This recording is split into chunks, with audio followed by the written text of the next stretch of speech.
नमस्कार, emerging business forum में आप सभी का बहुत बहुत स्वागत है। मैं हूं Piyush Srivastava. Emerging business forum season 3 में आज हम हैं सूरत में। सूरत को डायमंड नगरी के तौर पर भी जाना जाता है और टेक्सटाइल में तो खैर इस शहर ने पूरी दुनिया में अपनी एक अलग पहचान बनाई हुई है।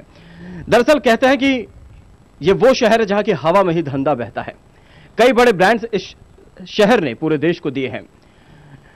आखिर ब्रांडिंग का मतलब क्या होता है, कुछ इन्हीं मुद्दों पर आज हम करेंगे विस्तार से बातचीत कि आखिर एक प्रोडक्ट को ब्रांड में कैसे तब्दील किया जा सकता है।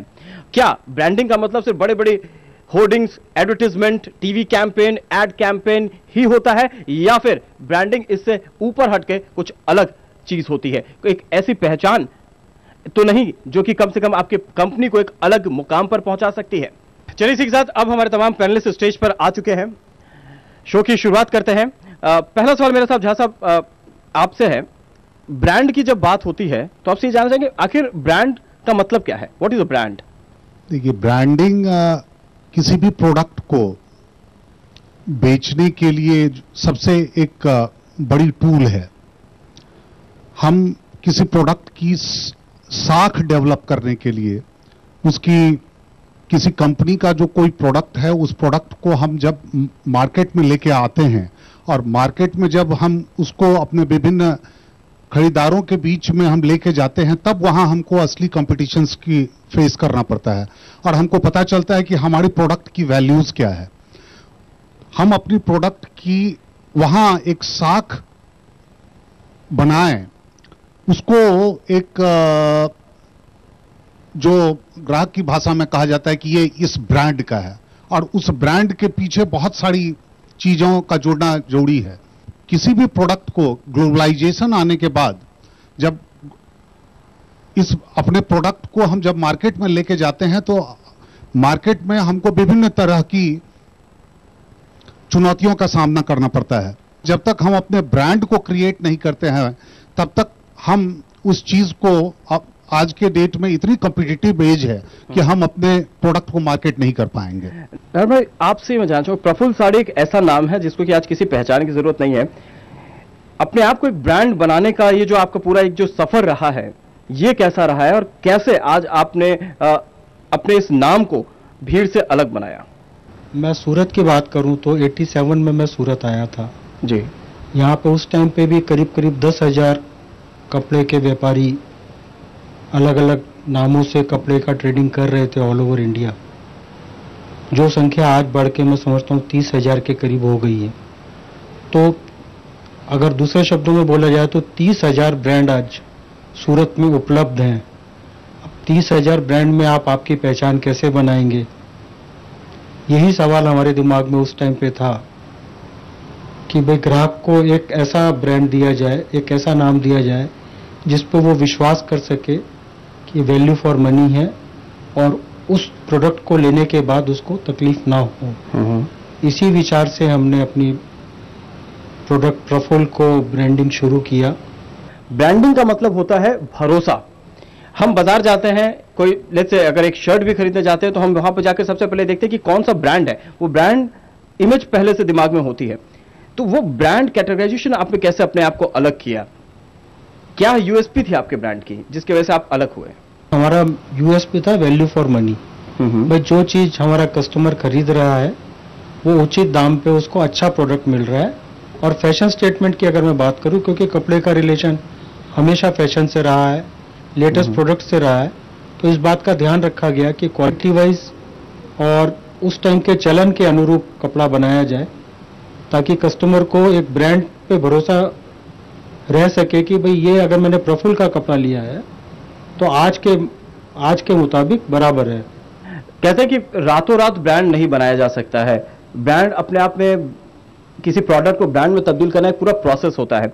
पिंटू ढोलके साहब, आपसे हम जानना चाहेंगे कि 2005 में आपने शुरुआत की और अभी 8 साल में आप करीब 5,500 काउंटर्स के थ्रू आपके प्रोडक्ट इस वक्त बिक रहे हैं। क्या ब्रांडिंग का मतलब सिर्फ एक नाम ही है या फिर कुछ और है? कृष्णा डायमंड ज्वेलरी जब एक कॉन्सेप्ट हमने ज्वेलरी इंडस्ट्री में रखा था, हम डायमंड मैन्युफैक्चरर्स है, और ज्वेलरी इंडस्ट्री में जब आना चाहते हैं तब हमने बहुत बड़ा रिसर्च किया था कि ब्रांडिंग में जाने से पहले रिसर्च इज मोस्ट इम्पॉर्टेंट, कि 100 साल तक हमारी ब्रांड किस तरह चल सकेगी। करीब रेशो है आउट ऑफ 100 ओनली 3 ब्रांड कोई भी इंडस्ट्री में टिकती है, दूसरी सब निकल जाती है। तो रिसर्च वाज मोस्ट इम्पॉर्टेंट और हमने उसमें 3 चीजों का खास महत्व देखा था। एक तो हम क्वालिटी देना चाहते हैं, जो वीवीएस है डायमंड की इंडस्ट्री, ज्वेलरी इंडस्ट्री में सुपीरियर क्वालिटी कही जाती है, वो वीवीएस डायमंड ज्वेलरी है। सेकंड है हमारा जो कॉन्सेप्ट है वो है FMCG model, that is that हम कभी हमारे खुद के स्टोर नहीं खोलेंगे, हम जितने भी लोकल ज्वेलर्स हैं उनके तहत ही हमारी ब्रांड पूरी बिछाएंगे और सभी ज्वेलर्स के थ्रू हम कस्टमर्स को हैप्पी रखेंगे। तीसरी चीज थी कि जो हमारी अवेलेबिलिटी होनी चाहिए वो मास होनी चाहिए, इसलिए ये जो 7 साल में हम 5500 आउटलेट्स में है वो ये हमारी ब्रांड इमेज की वजह से। तो ब्रांड हमारे लिए एक बच्चा ग्रो करने जैसी है। हमने ये 7 सालों में इतना सीख लिया है कि एक एक स्टेप सिस्टमैटिकली हम किस तरह जाएंगे और हमारे कस्टमर्स को लॉयल रखेंगे। उसमें हमने ये खास चीजें रखी है कि क्वालिटी को कभी हम कॉम्प्रोमाइज नहीं करेंगे, कस्टमर्स को मैक्सिमम लॉयल्टी देंगे और हमारी 365 डेज एडवर्टाइजिंग कैंपेन की हमारी थियरी रही है। तो वही हमारी एक ब्रांडिंग की कॉन्सेप्ट है कि बच्चे की तरह ग्रो करना है और 365 दिन उनकी इमेज बरकरार रखनी है। और अगर सूरत की बात की जाए तो सूरत में कई सारे बड़े बिजनेस घराने हैं, लेकिन जब ब्रांड की बात होती है तो बहुत ज्यादा ब्रांड जो कि नेशनल लेवल पे जिन्होंने अपनी अलग पहचान बनाई हुई हो वो देखने को नहीं मिलते जितने कि यहां पर एंटरप्राइजेज, जितने कि यहां पर यूनिट्स हैं। हमारे साथ खुद इस वक्त एसजीसीसीआई के प्रेसिडेंट परेश भाई मौजूद हैं। परेश भाई, वजह क्या है कि ब्रांडिंग के मामले में आपको ऐसा लगता है, आप मानते हैं इस बात को कि थोड़ा पीछे जरूर रह गया सूरत? क्योंकि मुझे याद है अभी कुछ दिन पहले मैं लुधियाना में शो कर रहा था। लुधियाना एकमात्र एक छोटे से शहर में Hero, Avon, Vardhman, Oswal, Monte Carlo, Neelam cycle, ऐसे तमाम कितने बड़े बड़े ब्रांड्स वहां से निकले हैं। सूरत कहां पीछे रह गया? सूरत की बात यह है कि बेसिकली जो भी बिजनेस इंडस्ट्री यहाँ है दिस बेस्ड ऑन एमएसएमईज, और एमएसएमईज में ऐसा है कि ब्रांडिंग के लिए पैसे खर्च करना या ब्रांडिंग के लिए कोई कॉन्सेप्ट करना, ये सब चीजों पे बहुत ध्यान दिया जाता है। Expense part always been a problem for MSMEs. जैसे एमएसएमईज में एक इशू ये होता है, हम हर बार बोलते हैं कि एमएसएमई ने मार्केटिंग हेड भी वो खुद होता है, अकाउंटेंट भी वो खुद होता है, then he is having the security officer भी खुद होता है, क्योंकि वो अकेला आदमी हर जगह पे जूझता है। और ब्रांडिंग की जैसे बात की आपने अभी सुना होगा, नारायण भाई ने बताया कि 30,000 पीपल, 30,000 लोग टेक्सटाइल इंडस्ट्री में बिजनेस कर रहे हैं। उसमें से आप ब्रांड देखोगे सूरत में तो मैं जानता हूं कि यहां बैठे हुए 10 आदमी का नाम भी नहीं बोल पाएंगे। 30,000 में से 10 brand is been famous in India और वो एशियन मेंबर्स में उसकी कोई पहचान हो।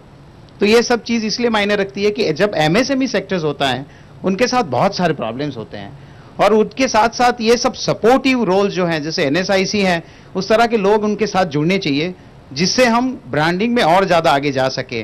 क्या ये सच है कि ब्रांडिंग के लिए बहुत ज्यादा पैसे की जरूरत होती है? जानेंगे अपने तमाम एक्सपर्ट से इसका जवाब एक छोटे से ब्रेक के बाद।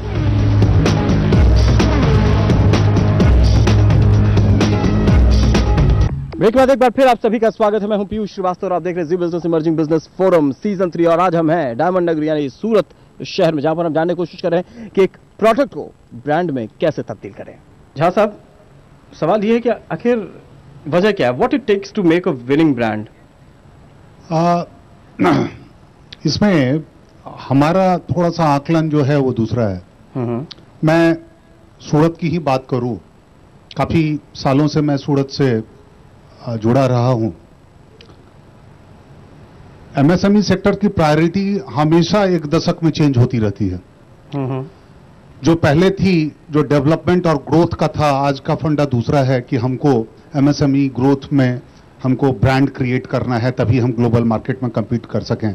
हमको याद है कि 90 के दशक में हम किसी इंडस्ट्रियलिस्ट को यहां पूछे कि भाई आप अपनी ब्रांड क्यों नहीं क्रिएट करते, बोले उससे क्या होगा। और जैसे इन्होंने बोला कि उनको खुद ही मार्केटिंग भी करनी पड़ती, खुद ही प्रोडक्शन भी करना होता है, खुद ही अकाउंटिंग पार्ट ही भी देखना होता है, तो हमने बोला कि इससे आपकी मार्केटिंग अच्छी होगी तो बोले कि देखिए हमारे हाथ में जिस दिन खुजली होती है उस दिन पता चल जाता है कि प्याज अच्छा बिकेगा। तो अब वो कंसेप्ट चेंज हुआ। अब जो घराने थे, जिनके घराने आगे बढ़े हैं और बच्चे आए हैं पढ़ लिख के, उनको ये पता है कि अब बिना अपनी प्रोडक्ट की ब्रांडिंग क्रिएट किए हुए हम मार्केट में अपनी माल लॉन्ग टर्म बेसिस के ऊपर हमारा प्रेजेंस नहीं हो सकता है। जब तक हमारे प्रोडक्ट की एक साख नहीं बने, जब तक हमारे प्रोडक्ट कंपीट करेगी और उसके पीछे एक कॉन्फिडेंस हो, कस्टमर का कॉन्फिडेंस हो कि हाँ इस प्रोडक्ट को हम परचेज कर रहे हैं और इस प्रोडक्ट को जिस व्यू से वो परचेज कर रहे हैं वहां उसकी संतुष्टि अगर होती है तो वो प्रोडक्ट परचेज करेगा और वही उसकी ब्रांड इमेज होगी। और वहां हम जो गुजरात के जनता में देखे हैं कि ये चाहे तो कर सकते हैं, लेकिन थोड़ा सा मेंटल सेटअप बदलने की जरूरत है। इसमें कोई ज्यादा मार्केटिंग या ब्रांड क्रिएट करने में कोई ज्यादा फंडिंग की जरूरत नहीं होती है।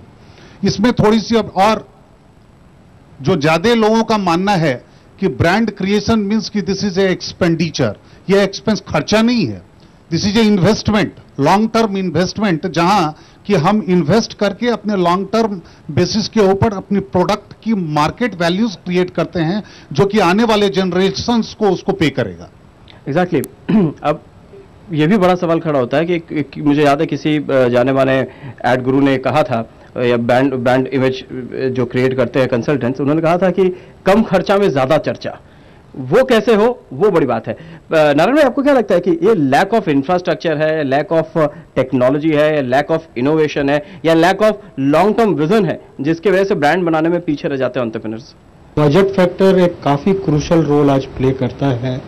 और आप किसी भी चीज की, किसी भी ब्रांड की मशहूरी अगर करना चाहेंगे तो उसका माध्यम आज प्रेस है, भले वो टीवी चैनल हो, भले प्रिंट मीडिया हो। और मेरा ये मानना है कि आज काफी कॉस्टली है, जो अफोर्डेबिलिटी को इफेक्ट करता है। इसकी वजह से काफी लोग बहुत अच्छा प्रोडक्ट बनाने के बावजूद भी ब्रांड नहीं क्रिएट कर पाते हैं। ओके। वापस मैं अपनी बात करूंगा कि भाई हमने जब अपना ब्रांड क्रिएट किया, जब अफोर्डेबिलिटी फैक्टर ठीक था, आप लोगों का आगमन हुआ था, तो हमको इजी लगा ब्रांड क्रिएट करने में। और हमने इस बात का लाभ भी लिया और इस बात का ध्यान रखा कि भाई एक बार कस्टमर को अगर प्रफुल्ल ब्रांड लेना पड़ता है तो विश्वास के साथ आगे भी वो दोबारा रिपीट कर सके। फिर भी मेरा आपने जो सवाल किया उसमें यही कहना है कि आने वाले टाइम में ब्रांड का एक बहुत महत्वपूर्ण रोल मार्केटिंग में रहेगा और जो लोग इस बात को समझ के अपने ब्रांड को क्रिएट करेंगे उनको अवश्य ही सक्सेस मिलेगी। ब्रांडिंग की सबसे खास बात ये होती है कि उसकी रिकॉल वैल्यू कितनी शार्प है, कितनी तगड़ी है, उसके ऊपर ब्रांड की सारी सस्टेनेबिलिटी डिपेंड करती है। आज भी हमारे अगर रूरल इलाकों में आप जाइए तो कार का मतलब मारुति ही होता है, घी का मतलब डालडा ही होता है और डीटीएच का मतलब डिश टीवी होता है। तो कि आपके घर में डिश टीवी लगा है कि नहीं, तो वो डीटीएच किसी भी कंपनी का हो लेकिन उसको डीटीएच ही बोलेंगे। गाड़ी कोई भी हो तो वहां पे मारुति ही बोलते थे। एक जमाने में ये ऐसा होता था। इसको कहते हैं ब्रांडिंग। जहां सब आप इस बात से इत्तेफाक रखते हैं, इसके लिए पैसे की जरूरत नहीं है, इसके लिए अपने प्रोडक्ट पे वो भरोसा कैसे आप जीत पाए। जैसा हमने कहा कि थोड़ी सी अपनी सोच बदलने की, जो ट्रेडिशनल सोच है वो सोच बदलने की जरूरत है। यहाँ के भी जो एमएसएमई सेक्टर्स के लोग हैं जिनके बच्चे अब पढ़ लिख के अपने प्रोफेशन में आए हैं, तो उनको ये पता है कि अब बिना ब्रांडिंग इमेज क्रिएट किए हुए वो मार्केट में उनकी सस्टेनेबिलिटी प्रोडक्ट की नहीं हो सकती है। जैसा आपने कहा कि शुरू में मिनरल वाटर का मतलब होता था बिजलेड़ी।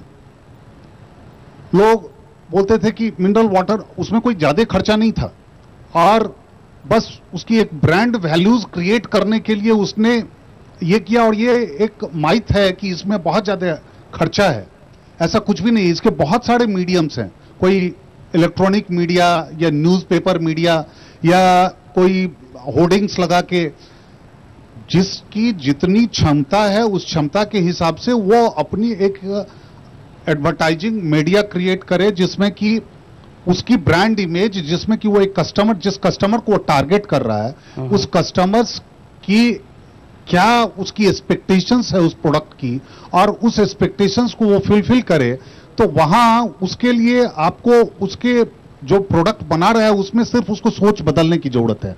उसमें मैं नहीं समझता कि उसके लिए उसको जितने एमएसएमई सेक्टर प्रॉब्लम्स फेस कर रही है उसमें उसको ब्रांड इमेज क्रिएट करने के लिए कोई एडिशनल फीचर्स की जरूरत है। जहां की गवर्नमेंट भी बहुत सारे स्कीम्स लाई है कि आप अपने प्रोडक्ट की ब्रांड इमेज क्रिएट कर सकते हैं। मसलन जैसे कि नेशनल स्मॉल इंडस्ट्रीज कॉरपोरेशन एक कंसोर्शिया फॉर्मेशन की स्कीम चला रही है भारत सरकार की तरफ से, जिसमें हम एक कॉमन ब्रांड के नेम के अंदर 10-15 एमएसएमई सेक्टर्स के प्रोडक्ट जो कि एक आइडेंटिकल प्रोडक्ट बनाते हैं, एक ही तरह के प्रोडक्ट बनाते हैं, उसको एक कॉमन ब्रांड नेम के तहत हम लोग उसको सप्लाई करवाते हैं डिफरेंट गवर्नमेंट सेक्टर में। फिर उसके ब्रांड वैल्यू जब क्रिएट हो जाती है तब वही 15 यूनिट मिलके ज्वाइंटली वो टेंडर में पार्टिसिपेट करते हैं और उस ब्रांड से करते हैं। अभी इसका एक सबसे बड़ा सक्सेसफुल मॉडल रहा कि हम लोगों ने बल्लभ विद्यानगर में जो ट्रांसफार्मर की एक बहुत बड़ी क्लस्टर है, वहां हम लोगों ने ट्रांसफार्मर एक ही ब्रांड के अंदर बना के और एक्सपोर्ट किया है वर्ल्ड बैंक के थ्रू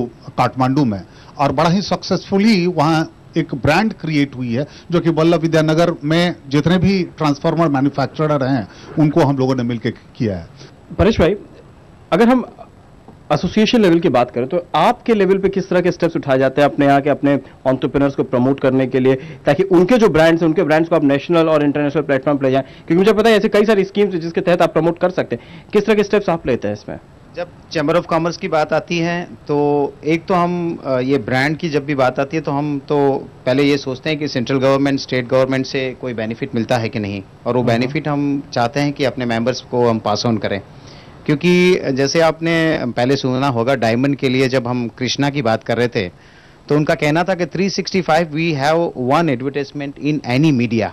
उसका मतलब ये है कि कहीं ना कहीं पैसा तो लगता ही है, और जब पैसा लगता है तो ब्रांडिंग के लिए उसका सपोर्ट चाहिए। जैसे अभी जा साहब ने बताया, एकदम इनोवेटिव आइडिया है कि आप क्लस्टर ब्रांडिंग का बात है ये, दिस इज क्लस्टर ब्रांडिंग। समझो आज एक हमारा पांडेसरा में टेक्सटाइल का वीविंग के करीबन 100 यूनिट्स हैं, उसमें से 10 आदमी या 20 आदमी इकट्ठा होके एक ही फैब्रिक पे ध्यान दें और उस फैब्रिक को उस 10 या 15 आदमी बनाते रहें और उसका एक बेस बना के उसी कपड़े को वो बेचें, तो एक तो ये होती है इंटरनल कंपटीशन निकल जाएगी। दूसरी बात है कि उसका पैसा ज्यादा ले पाएंगे, क्योंकि जो चीज आप एक दूसरे के साथ कंपटीशन में बेचते हो तो उसमें हर बार यही होता है कि भाई 10 पैसा मैं कम दूंगा आप मेरे से ले लो, 15 पैसा मैं कम दूंगा मेरे से ले लो। अगर वो 10 आदमी या 20 आदमी या 25 आदमी इकट्ठा हो जाते हैं, एक तो क्वांटिटी मिलती है, then you have international market also at the same time. जैसे सूरत की बात करें कि रिबॉक और वो जो नाइक वो जो कंपनीज हैं वो सूरत में अपने फैब्रिक को ढूंढने के लिए सूरत तक आती हैं, और उस टाइम पे मैं चाहता हूं कि इस तरह के जो ग्रुप हैं अगर वो साथ में मिलके अगर उनको कपड़ा सप्लाई कर सके तो एक तो हम क्वांटिटी दे सकते हैं, क्वालिटी दे सकते हैं और अपनी ब्रांडिंग कर सकते हैं। अगर हम क्लस्टर बेस पे काम करते हैं तो chamber of commerce is always ready to make this type of cluster and support करना चाहते हैं। NSIC if they are with us then we are ready to make this type of cluster and make some good money for the people. Dholki साहब, आपने कहा कि आपने अपना जब रिटेल में जाने का सोचा तो आपने काफी मार्केट रिसर्च किया। ये आपसे जानना चाहेंगे कि अपने टारगेट ऑडियंस को खोजने के लिए रिसर्च कितना जरूरी है? हमने रिसर्च इस तरह से किया था कि इंडिया के पॉपुलेशन में कौन सी कैटेगरी के लोग हैं, upper class, upper middle class, lower middle class and lower class and others. तो सबसे ज्यादा हमने देखा कि लोअर मिडिल क्लास है 60%, तो उनके लिए हम कौन सी रेंज में प्रोडक्ट्स ला सकते हैं और कौन सी उनके लिए अफोर्डेबल हो सकती है, वो रिसर्च के बेसिस पे हमारी प्रोडक्ट्स बनाई गई हैं और उनको हमने ना लोअर मिडिल क्लास को टारगेट किया है खास हमारी ब्रांड के लिए, जबकि वो अफोर्ड कर सके सभी ओकेशंस में। चलिए इसी के साथ एक बेहद छोटे से ब्रेक के लिए यहाँ पे रुकना पड़ेगा। ब्रेक के बाद तुरंत वापस आ रहे हैं।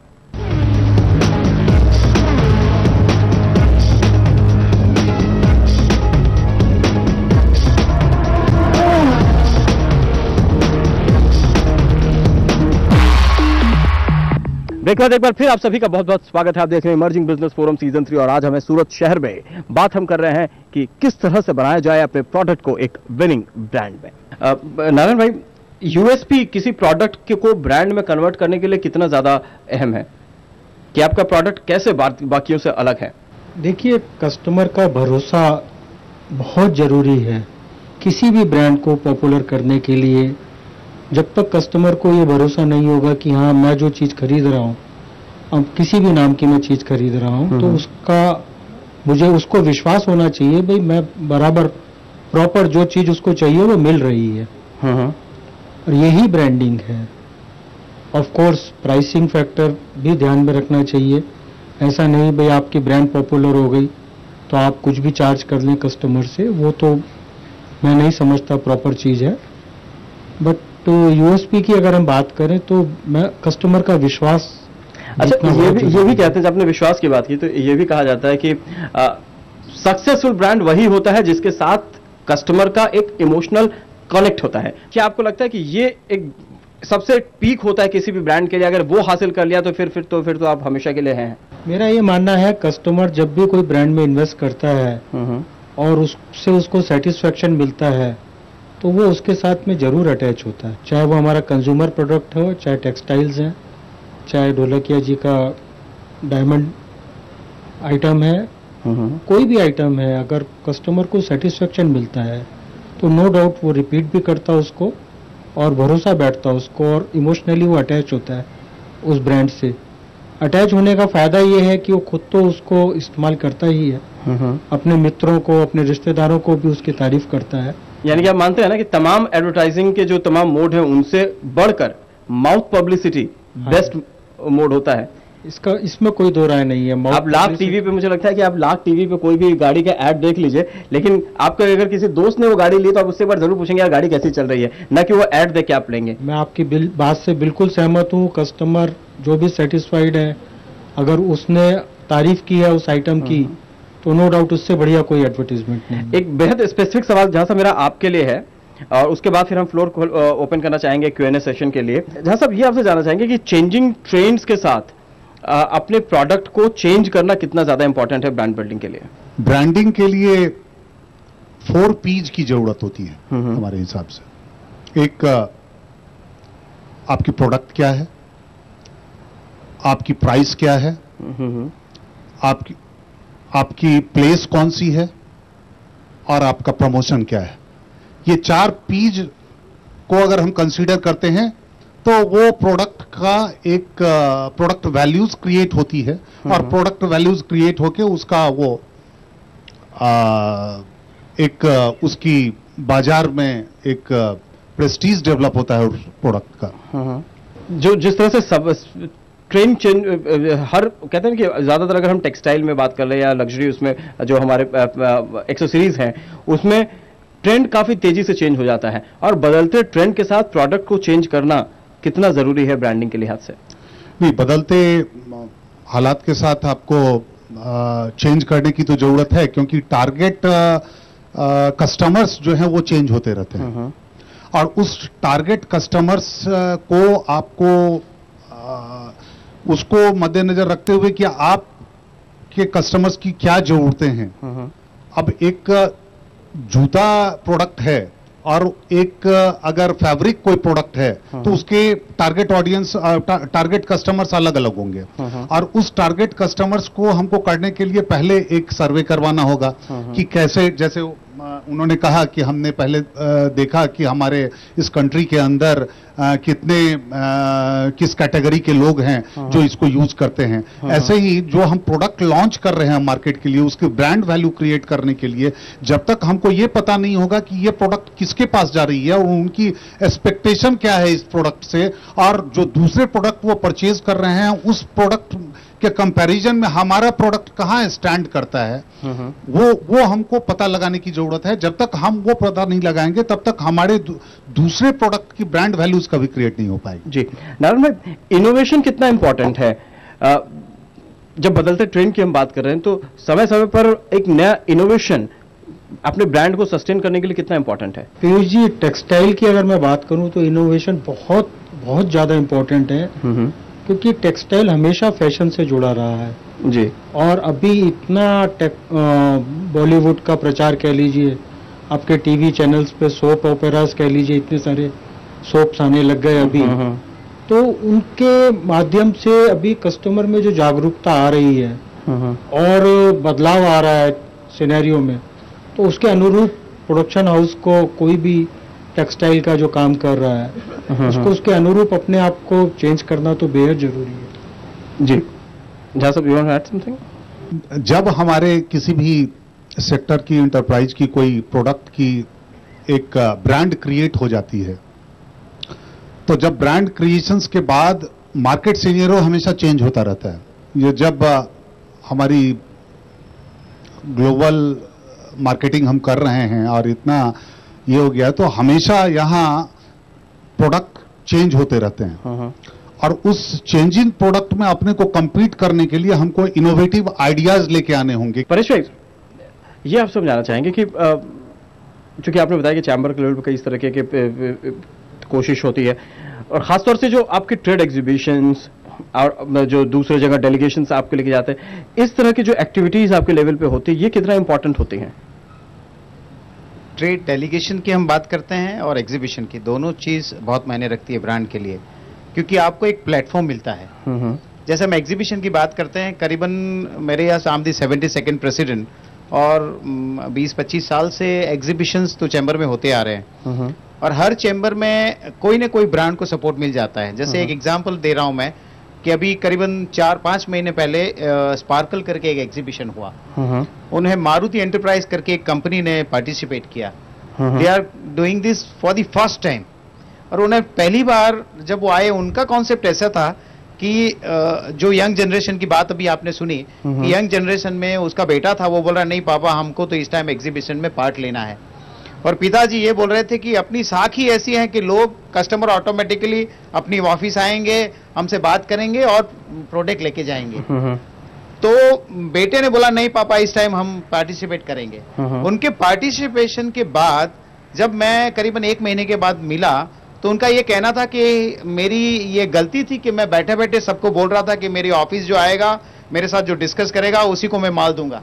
उसकी जगह पे ये स्पार्कल के एग्जीबिशन दौरान उनको करीबन इंटरनेशनल ऑर्डर्स मिले, जहां पे उन्होंने मशीन बेच दिए, उसके पैसे भी आ गए और एक नई ब्रांड उनकी डेवलप हो गई फॉर इंटरनेशनल मार्केट। वो अब तक सिर्फ सूरत और गुजरात में माल बेचते थे, इंडिया में माल बेचते थे, इंटरनेशनली कभी उन्होंने एक भी मशीन बेचा नहीं था। सो दिस इज आप क्या सजेस्ट करेंगे कि इस तरह के प्लेटफॉर्म का किस तरह से मैक्सिमम ऑप्टिमाइजेशन किया जा सकता है कस्टमर एंटरप्रेन्योर्स द्वारा? नहीं, एंटरप्रेन्योर्स इसमें मैं चाहता हूं कि जैसे भी कहीं पर भी एग्जीबिशंस होते हैं उसमें क्या होता है कि एक एग्जीबिशन करीबन 300-400 स्टॉल्स का होता है, तो 300-400 लोग एक सब्जेक्ट के ऐसे भी इकट्ठा हो रहे हैं, तो उनको ये तो पता चलता है कि एक नई ब्रांड, नई चीज, नई आइटम आज ये स्टॉल में लगी हुई है। तो एक तो उनका वो बेस कॉन्सेप्ट उनका क्लियर हो जाता है कि एक नई चीज लेके ये लोग आ रहे हैं, और दूसरा चीज ये है कि बाकी के जितने एंटरप्रेन्योर हैं जो विजिट करते हैं उनको भी पता चलता है कि this is a new brand for this company. तो ब्रांडिंग इस तरह से डेवलप होती है जहां हम खर्चा नहीं करना चाहते हैं, जहां हम मीडिया में ज्यादा नहीं चाहना, एक्सपेंस पार्ट हम सब कंट्रोल करना चाहते हैं कि पर डे अगर हमको एडवर्टाइजमेंट नहीं करनी है या कोई ग्रुप स्कीम में अभी इमीडिएट नहीं जाना है, अपनी ब्रांड को हमको सेपरेट डेवलप करना है, उनके लिए this might be the best place where they can exhibit themselves और वहां से कुछ ऐसी चीज डेवलप हो जाए और एक नई ब्रांड डेवलप। जैसे मारुति की बात कर रहा हूं, मारुति एंटरप्राइज की, उन्होंने एक ऐसा मुकाम उनको मिल गया, वो अभी फिर डेलीगेशन की बात करती है, उसी में से लोग हमारे साथ डेलीगेशन में आए। तो I just visited Africa, 3 country visit की बिफोर 15 दिन पहले with the help of NSIC, और वहां भी वही चीज हुई। उनकी ब्रांड को जब तक उन्होंने उनका जो पैम्पलेट था वहां रखा तो इतने सारे लोग थे जो पहले रफ डायमंड्स सेल करते थे, उन्होंने बोला कि अगर आप मशीन देते हो हमको तो हम अपने ब्रांड को अपने देश में ही डेवलप करें। तो उस तरह से एक नया बिजनेस उनको मिल गया, वो बहुत खुश थे। So this is the way the person who has been having their product वो एग्जीबिशन में जुड़े, कोई डेलीगेशंस में जॉइंट हो जाए और उसमें expense part compare to other branding का जो कॉन्सेप्ट है उसमें कम लगता है जी, और उस तरह से हम आगे बढ़ सकते हैं। चलिए, आखिरी सवाल लेना चाहूंगा नारायण भाई से, उसके बाद हम फ्लोर ओपन करेंगे Q&A के लिए। नारायण भाई कहते हैं कि ब्रांड एंटरप्राइज से बड़ा होता है, क्योंकि आप एंटरप्राइज नहीं सेल करते, आप हमेशा ब्रांड सेल करते हैं। क्या इस बात से इत्तेफाक रखते हैं आप? बिल्कुल रखता हूँ, मैं आपसे बिल्कुल सहमत हूँ कि ब्रांड डेवलप होने के बाद एंटरप्राइज से बड़ा हो जाता है। ब्रांड से पहचान होती है एंटरप्राइज की। सही बात है कि कितने लोगों को पता है कि अब हिंदुस्तान यूनिलीवर और पीएनजी खुद से क्या है और उनके प्रोडक्ट्स को हम कहीं उससे ज्यादा अच्छे से जानते होंगे। बिल्कुल, आपने मेरी बात को का भी समर्थन दिया है और ये बात बिल्कुल सही है कि एक अंतराल के बाद ब्रांड पॉपुलर हो जाता है, एंटरप्राइज उसके पीछे हो जाता है। नहीं तो अब बड़ा सवाल यहाँ पे ये है जो मैं पूछना चाहता आपसे कि इस ब्रांड वैल्यू को प्रोटेक्ट कैसे किया जाए? कि जिस मुद्दे को लेके आपने ब्रांड क्रिएट किया था उसको आपको ध्यान में हमेशा रखना पड़ेगा कि जो विश्वास कस्टमर में आपने आपके ब्रांड के लिए जगाया है उसको ठेस नहीं लगनी चाहिए। जहाँ तक क्वालिटी का, प्राइसिंग का, प्लेसिंग का सवाल है, जैसे जहाँ से आपने बोला 4 पीस का ध्यान रखना चाहिए, मैं भी उस बात से सहमत हूँ, 4 पीस का ध्यान रखना चाहिए। उसके साथ साथ तो एक बात और भी कहना चाहूँगा कि हमारी कंट्री एक एमर्जिंग इकोनॉमी है, पूरी तरह अभी डेवलप नहीं है, बट उस पाथ पे अग्रसर है। ब्रांडेड प्रोडक्ट्स को यदि मार्केट में जो भी वो प्रोडक्ट रखते हैं उनको प्रॉपर R&D करके उसका पेटेंट और उसका कॉपीराइट मिले तो मैं समझता हूँ ब्रांडेड प्रोडक्ट्स को जो खर्चा करना पड़ता है R&D में उसमें और ज़्यादा बढ़ावा मिलेगा और ज़्यादा लोग ब्रांडेड अपने प्रोडक्ट को करने की चेष्टा करेंगे। जहाँ साहब यहाँ से एक सवाल मेरे जहन में ये भी आता है, एक बहुत ही आम ये ख्याल है लोगों के जहन में कि अगर मेरे पास अपना कोई एक प्रोडक्ट है जो कि B2C है, जो कि किसी कस्टमर ओरिएंटेड ब्रांड है, प्रोडक्ट है, तभी मुझे ब्रांडिंग की जरूरत है। अगर मैं किसी बड़े OEM का सप्लायर हूं या फिर मैं एक सिर्फ वेंडर हूं, एक मैन्युफैक्चरर हूं, तो फिर मुझे ब्रांडिंग की जरूरत नहीं है। क्या इस बात से आप इत्तेफाक रखते हैं? देखिए, ये मिसकंसेप्शन है। अगर हम किसी पर्टिकुलर इंडस्ट्री के वेंडर हैं, लार्ज स्केल इंडस्ट्री के या MNCs के वेंडर हैं, जहां हम MSME सेक्टर अपनी प्रोडक्ट बना के बेच रही है और वो ऐसा सोचती है कि हम अपने प्रोडक्ट का जो एक वैल्यू क्रिएशंस है वो क्यों करें, क्योंकि हमको तो एक मिल रहा है ऑर्डर और उस ऑर्डर को हम सप्लाई कर रहे हैं। लेकिन इन लॉन्ग रन जो आपके MNCs हैं या जो आपके परचेजर हैं, उनको अगर एक इनोवेटिव प्रोडक्ट मिलती है, एक अच्छा प्रोडक्ट मिलता है जो उनके लाइन में यूज होता है और किसी फॉरेन बायर्स से वो परचेज कर रहे हैं या किसी दूसरे जिसकी ब्रांड वैल्यू क्रिएटेड है, तो वो किसी दिन भी वो स्विच कर सकता है आपसे। और आप ग्रो नहीं कर सकते हैं जब तक कि अपनी आप प्रोडक्ट की वैल्यूज ब्रांड क्रिएट नहीं करेंगे तब तक। तो जब आप अपनी वैल्यूज क्रिएट कर लेते हैं तो वही आपका जो कस्टमर है, वही कस्टमर दूसरे के पास आपको लेके जाता है और एक लाइन से आपकी परचेजिंग और वो बढ़ती जाती है, जहां आप अपने दूसरे प्रोडक्ट को भी लॉन्च कर सकते हैं। तो मैं ये सोचता हूं कि अपने प्रोडक्ट की वैल्यूज को क्रिएट करने के लिए ब्रांडिंग तो बिल्कुल जरूरी है। परेश भाई, आपको क्या लगता है कि अगर आपका सिर्फ प्रोडक्ट है तभी आपको ब्रांडिंग की जरूरत है, कि वास्तव में आप सिर्फ वेंडर है तो भी आप ब्रांडिंग की आपको उतनी ही ज्यादा जरूरत है? ब्रांडिंग की जब बात आती है तो मैं चाहता हूं कि मैन्युफैक्चरर्स बेस जितने भी हैं सबको ब्रांडिंग में जाना चाहिए, डिपेंड अपॉन दी प्रोडक्ट।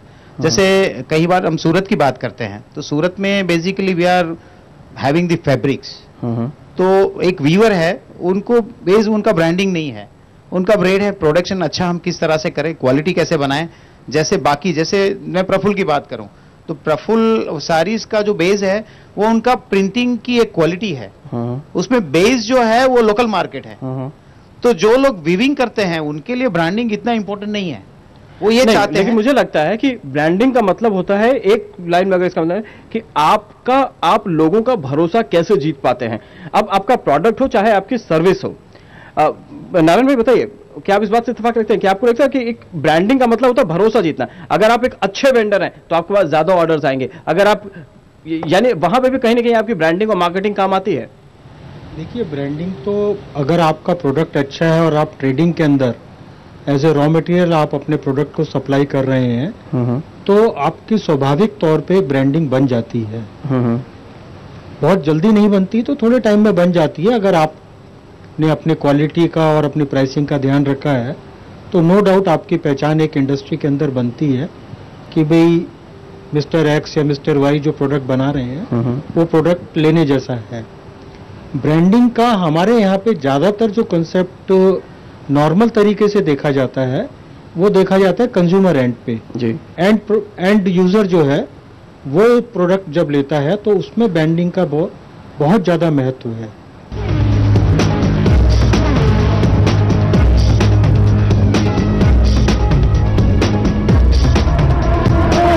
चलिए इसी के साथ मैं अब फ्लोर को ओपन करना चाहूंगा क्वेश्चन आंसर सेक्शन के लिए। अगर आपका कोई भी सवाल हो या फिर आपका कोई भी सजेशन हो या कोई आप वैल्यू ऐड करना चाहते हैं किसी पॉइंट के ऊपर, so you are most welcome. I am Ramesh Vagasiya, business consultant ji. तो जहाँ साहब ने बोला कि ब्रांडिंग में मार्केटिंग में कोई कॉस्ट नहीं लगती। हिंदुस्तान में जैसे हम देखते हैं कि R&D और मार्केटिंग या फिर branding lowest cost is be contributed. तो MNCs की जो भी प्रोडक्ट है उसमें मार्केटिंग का, एडवर्टाइजमेंट का बहुत बड़ा एक पार्ट है, कॉस्ट होता है। As for example a pharmaceutical product it cost very lower, but after advertising policy price goes to be high. तो it is benefited to the manufacturer और ब्रांड प्रोड्यूसर। हिंदुस्तान में एक नॉलेज का अभाव है, दूसरा कैपिटल लैकिंग। ये ब्रांड को प्रमोट एक ब्रांड को प्रमोट करने के लिए, पूरे विश्व में फैलाने के लिए जो कॉस्ट चाहिए, कैपिटल चाहिए, आज तक मेरे ख्याल से गवर्नमेंट ने इस सेगमेंट में इस मैटर के बारे में कभी फाइनेंस या लोअर फाइनेंस ऐसे कुछ प्रमोट नहीं किया हुआ है। 6 साल पहले SGCCI की AGM में सैम पित्रोड़ा को कॉन्फ्रेंस से बात की हुई थी US से। सैम पित्रोड़ा ने क्लियर कट बताया था कि हम हमारी प्रोडक्ट को इंटरनेशनल लेवल पर प्रोड्यूस नहीं कर पाते हैं। हम यहाँ डोमिनोज के पिज्जा खाते हैं, हमारा जो बाजरा का रोटला है जो वर्ल्ड फेमस होना चाहिए वो नहीं कर पाते, क्योंकि बाजरा का रोटला जो बनाता है उनकी जो कैरेक्टरिस्टिक्स है, इंग्रेडिएंट्स जो है, उनका बेनिफिट्स है, वो इंटरनेशनल लेवल तक पहुंचाने के लिए उनके पास पैसा नहीं है। परेश भाई के साथ मैं सहमत हूं, इसमें फाइनेंसिंग होना चाहिए। Very good point sir, thank you very much. मेरा सवाल जहाँ साहब से है जी। मुझे जानना है कि सूरत में बहुत MSME यूनिट्स हैं, तो आप NSIC के जरिए कैसे MSME यूनिट को ब्रांडिंग के लिए मदद दे सकते हैं या प्रमोशन कर सकते हैं, या NSIC का कोई बजट है और कोई लिमिट है कि ये सब्सिडी के हिसाब से वो MSIC को मिले और वो ब्रांडिंग में उसको मददरूप हो सके?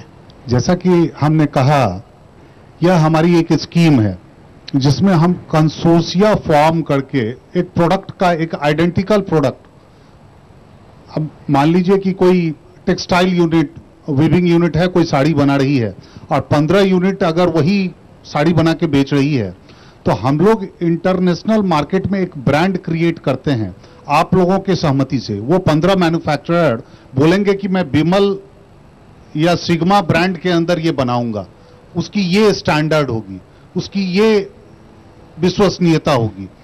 वो स्टैंडर्ड एक बार फिक्स हो जाने के बाद हम लोग उसकी मार्केटिंग, सिग्मा की मार्केटिंग हम लोग करते हैं और उसके नाम से हम लोग ऑर्डर प्रोक्योर करते हैं national as well as international basis पे, और वो प्रोक्योर करके हम लोग फार्म आउट कर देते हैं। अब वो ब्रांड से अगर माल कहीं जाएगा तो और वो आपकी विश्वसनीयता वहां पर क्रिएट हो गई तो दोबारा फिर वही ऑर्डर रिपीट होता है। तो इस तरह की, इसके लिए कोई एक अलग से हेड हम लोगों के क्रिएट नहीं, ये एक रेगुलर स्कीम है कि कंसोर्शिया फॉर्म। इसमें जो आपने, चलिए एक 15 लोगों ने मिलकर एक ब्रांड को क्रिएट कर लिया, उसको आपने प्रमोट किया, प्रमोट कैसे करते हैं उसको? मार्केटिंग की क्या क्या उसमें? मार्केटिंग के लिए हम लोग अपने, जैसे हमारे जो अब्रॉड कंट्रीज में जो ऑफिसेज हैं वहां हम उस प्रोडक्ट की पोटेंशियल देखते हैं और उस प्रोडक्ट को वहां लॉन्च करते हैं। वहां government sector as well as in private sector हम अपने एजेंसी के थ्रू, अपने ऑफिसेज के थ्रू उसको पंप करते हैं। Not only that, in government sector उस ब्रांड को लेके हम टेंडर में पार्टिसिपेट करते हैं। हमने अभी जिस ट्रांसफार्मर की बात की, यह एक वर्ल्ड बैंक का टेंडर था जो कि काठमांडू में हम लोगों को ट्रांसफार्मर सप्लाई करने थे एंड कुछ 1.5 महीने के अंदर 84 ट्रांसफार्मर सप्लाई करने थे हम लोग को काठमांडू के अंदर। हम लोगों ने तुरंत एक क्लस्टर फॉर्म किया, उसकी एक कॉमन ब्रांडिंग की और सिवको के नाम से हम लोगों ने यहां से सप्लाई किया। तो अब उसकी एक ब्रांड क्रिएट हो गई अब फिर से वर्ल्ड बैंक बोल रहा है कि नहीं, उसी ब्रांड से आप उस स्टैंडर्ड से आप फिर से सप्लाई करवाइए। तो यह एक फेज वाइज अब ये सोचते हैं कि आने वाले दिनों में वह एक ब्रांड इतना पॉपुलर हो जाएगा गवर्नमेंट सेक्टर में कि हर गवर्नमेंट परचेजर बोलेगा कि मेरे को उस ब्रांड से चाहिए। अब वो पर्टिकुलर ब्रांड 10 या 15 या 20 पर्टिकुलर यूनिट अगर एक मैन्युफैक्चरर उसमें जो एक भरोसा होगा वो भी एक डिफरेंट लेवल का भरोसा होगा। लेवल का भरोसा अब ख्याल से ये एक बार फिर से देखिए, ये वो एग्जांपल है इसमें कि अगर आपके पास प्रोडक्ट नहीं है जो कि एंड कंज्यूमर तक आप बना के दे रहे हैं, उसके बाद भी अगर सिर्फ आप मैन्युफैक्चरर, तो भी जो ये एनएसआईसी की स्कीम है वो काफी आपके लिए कारगर होगी। Okay, please introduce yourself and I am Lalit Kacharia. I have just launched my advertising portal B2B and B2C top10foryou.com. जी। I am adding one part of brand. I think जब तक वो मैटर है कॉस्ट की, तब online media is the best for small trader, because of now next generation all depends on online shopping. मुझे मैं चाह रहा था कि कोई पॉइंट इसको रेज कर रहे हैं यहाँ पे। आज के दिन में अगर देखा जाए तो सोशल मीडिया का जो पावर है, और सोशल मीडिया पे जो एडवर्टाइजिंग के जरिए आप अपने आप को अपनी रीच बना सकते हैं, चाहे वो पॉलिटिशियन हो या कोई प्रोडक्ट हो, मेरे ख्याल से उससे बेहतर माध्यम आज के दिन में नहीं है अगर आप यूथ तक पहुंचना चाहते हैं। मैं सिर्फ 1 मंथ में 12 कंट्री में बिजनेस कर रहा हूँ सर्विस सेक्टर में, तो इट इज़ वेरी चीप। मैंने कोई बढ़िया एक्सपेंस नहीं किया, फिर भी गूगल प्लस के माध्यम से 12 कंट्री में मैं सर्विस एक्सपोर्ट कर रहा हूँ। क्या बात है, thank you very much, that's a very good, thank you. मैं राकेश जैन हूँ, मेरा केमिकल्स इंटरमीडिएट्स का व्यवसाय है। जी जैन साहब। 90 जैसे जहाँ साहब ने और नारायण जी ने भी बताया, सबसे ट्रस्ट, ब्रांडिंग के लिए ट्रस्ट सबसे बड़ा है। ट्रस्ट मैंने 94 में जब बिजनेस स्टार्ट किया था, फिक्की और केमक्सिल के मेंबर से I am going to export के लिए मैंने वहाँ जर्मनी में एग्जीबिशन में पार्ट लिया था, और मुझे इतनी इंक्वायरीज आई वहाँ से कि और चार्जेस भी मेरे को वहाँ पार्ट लेने के लिए फिक्की की तरफ से कुछ 2 साल के लिए अगर आप मेंबर बनते हैं तो आफ्टर 1 ईयर के बाद आपको वहाँ एग्जीबिशन में पार्ट लेने के लिए आपको कोई चार्जेस वहाँ पे नहीं करने पड़ते हैं, और उसका मुझे बिजनेस में बहुत बेनिफिट हुआ और कम खर्चे में मेरा ब्रांडिंग हुआ, और अभी काफी देशों में एक्सपोर्ट हो रहा है। क्या बात है, थैंक यू, वेरी गुड। नमस्कार, मेरा नाम है धर्मेश वाणियावाला, मैं टेक्सटाइल से जुड़ा हुआ हूँ। जी धर्मेश। मेरा प्रश्न है जहाँ साहब से कि आपको मालूम होगा कि सूरत में टेक्सटाइल बिजनेस काफ़ी हद से उसमें वीवर्स लोग का काफ़ी योगदान रहा हुआ है, तो यानी लूम्स जो हाल चला रहे हैं, जैसे किसी का 24 लूम्स, किसी का 48 लूम्स, और उन लोगों के पास कोई ऐसा ब्रांडिंग का प्लेटफॉर्म नहीं है, जैसे कि पॉलिएस्टर बेस में चला रहे हैं, लोकल बेस अपना जो मार्केट में यहाँ पर टेक्सटाइल मार्केट में बिक रहा है। तो मुझे ये जानना है कि ये व्यूवर्स लोगों के लिए ब्रांडिंग कैसे हो सकता है और आपकी तरफ से एनएसआईसी से क्या मदद मिल सकता है, इसलिए आप सर बताइए। पहले तो ये बता दूं कि ये टेक्सटाइल इंडस्ट्री के अंदर आता है, तो एनएसआईसी की कोई पर्टिकुलर स्कीम इसके लिए नहीं है। जहां तक ब्रांडिंग की बात है, तो ब्रांडिंग के लिए अगर हम लोग एक आज भी बात कर रहे थे एसोसिएशन के प्रेसिडेंट से कि लूम्स और जो पॉलिस्टर यार्न हैं उसकी हम लोग एक क्लस्टर फॉर्म करके और उसको हम लोग सपोर्ट करें और उसकी ब्रांड इमेज क्रिएट करें। आज ही हमारी परेश जी से बात हुई है और हम लोग इसको बैठ के कुछ रूपरेखा तैयार करके हम लोग लॉन्च करेंगे। सर मेरा कहने का मतलब यही है कि ग्रे पोजीशन में जो कपड़ा बिक रहा है उसे कैसे अपने ब्रांडिंग कर सकते हैं, इसीलिए मुझे ये एक बहुत अहम बात है। परेश भाई, ऐसा है कि करीबन हम 1 महीने से कोशिश में लगे हुए हैं कि जिस तरह से एनएसआईसी बहुत सारी प्रोडक्टों में काम करती हैं, उनका एक स्टील में बहुत अच्छा काम है, देन और सारी प्रोडक्टें हैं जिसमें वो लोग बल्क परचेजिंग करते हैं। तो हमारा एनएसआईसी ये रिक्वेस्ट रहा है कि आप हमारे लिए यान बल्क में परचेज कीजिए। जैसे सूरत में 75 डबल चल रहा है या 750 ब्राइट चल रहा है, तो एनएसआईसी क्या करेगी कि जो मैन्युफैक्चरर है उनसे बल्क में बोलेंगे 500 टन हमको ये 50 ब्राइट दे दीजिए और 75 सिंगल्स का जो यान है अपना वो परचेज करेंगे। वो परचेज करने के बाद उनके पास फुल फ्लेज ऑफिस है सूरत में, और वो ऑफिस से हम ये छोटे छोटे एमएसएमई सेक्टर्स के जितने लोग हैं उनको सप्लाई कर पाएं, और वो जो मार्केट वैल्यू है उससे थोड़ा सस्ता होना चाहिए। और उसमें सूरत को सबसे ज्यादा बेनिफिट इस तरह से हो कि एक यान बैंक डेवलप हो जाए जिसमें 3, 4, 5 प्रोडक्ट डेवलप हो। वो जो 4 या 5 यान है वो यान हम उनके थ्रू एनएसआईसी उनको सप्लाई करें। जैसे यहाँ सिस्टम ऐसी है कि सूरत की हम बात करें कि हमको ग्रे बनाने के लिए यान का स्टॉक करना पड़ता है। हम क्या करते हैं कि 1 महीने का यान स्टॉक कर लेते हैं, और यान का रेट ऐसा है जैसे सोने का रेट है, फ्लक्चुएट करता है। आज समझो 2 रुपया कम है तो कल 2 रुपया प्लस हो सकता है, तो मार्केट उस हिसाब से अप डाउन करती रहती है। तो यान का एक तो इन्वेस्टमेंट एमएसएमई का बढ़ जाता है, क्योंकि वो जो एमएसएमई है वो चाहता है कि मैं सस्ते दाम का यान स्टॉक कर लूं जी, क्योंकि मेरी प्रोडक्ट की कॉस्ट नीची हो तो मैं मार्केट में बेचूं और मेरा मुनाफा बढ़े। तो ये बचाने के लिए एक तो इन्वेंट्री उनकी कम हो एमएसएमई की, और यान स्टॉक में अगर एनएसआईसी रखता है और एनएसआईसी सप्लाई चेन बना ले, हम ऐसे भी सूरत के जितने भी लोग हैं वो यान एडवांस पैसा अगर ऐसा हो गया तो यकीन इससे काफी मदद मिलेगी। लेकिन जहां साहब क्या ये आपकी एग्जिस्टिंग जो रॉ मटेरियल परचेज वाली जो स्कीम है ये उसके तहत नहीं कवर होगा? नहीं, इसमें थोड़ा सा हमको वर्कआउट करना पड़ेगा, क्योंकि रॉ मटेरियल असिस्टेंस स्कीम के अंदर तो कवर होता है पार्शियली, लेकिन जो मोड ऑफ ऑपरेंडी चाहते हैं और जो इसकी इंट्रिकेसीज है उसमें हमारी परेश जी से बात हुई है और उसमें हम लोग को कुछ वर्कआउट करना है। आई एम श्योर कुछ अच्छा वर्कआउट होकर अच्छा निकलेगा। मेरा नाम डॉक्टर अनिल सरावगी है और मैं मैनेजमेंट एजुकेशन से जुड़ा हुआ हूँ। पीयूष जी, सबसे पहले तो मैं जी बिजनेस को धन्यवाद दूंगा कि एमएसएमई के लिए इस तरह के कार्यक्रम हर एक शहर में जाके कर रहे हैं, तो जी बिजनेस चैनल वास्तव में धन्यवाद के पात्र है। मेरा मानना ऐसा है कि 20वीं शताब्दी तक हम जब भी बिजनेस करते थे तब बिजनेसमैन का खास करके एमएसएमई का approach, business approach manufacture centre था, मैन्युफैक्चरिंग पे वो फोकस देता था। Branding is a part of marketing. यहाँ के जितने भी एमएसएमईज होते हैं उनका मोस्टली मैन्युफैक्चरिंग पर ध्यान ज्यादा रहता है, मार्केटिंग नाम का कुछ उनका अप्रोच ही नहीं रहता है। यहाँ पर जिन लोगों ने भी ब्रांड बनाई है, मान लो कि किसना वालों ने ब्रांड बनाई, सबसे पहले उन्होंने मार्केटिंग रिसर्च किया, so they entered into some activity of marketing.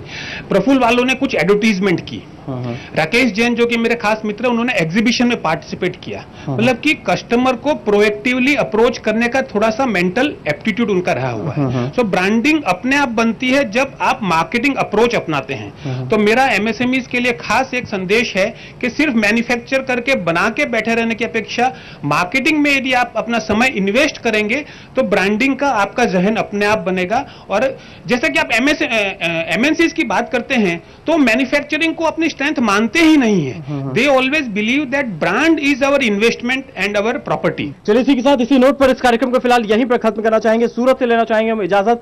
अगला पड़ाव हमारे एक नए शहर में एक नए टॉपिक के साथ होगा। जल्द होगी अगले हफ्ते आपसे फिर मुलाकात। आप अगर इस कार्यक्रम को फॉलो करना चाहते हैं तो आप फेसबुक पर हमें फॉलो कर सकते हैं www.facebook.com/emergingbusinessforum, या फिर आप लॉग ऑन कर सकते हैं हमारी वेबसाइट www.zbiz.com/emergingbusinessforum। फिलहाल सूरत से हम लेना चाहेंगे इजाजत। आप सभी का बहुत बहुत शुक्रिया। नमस्कार।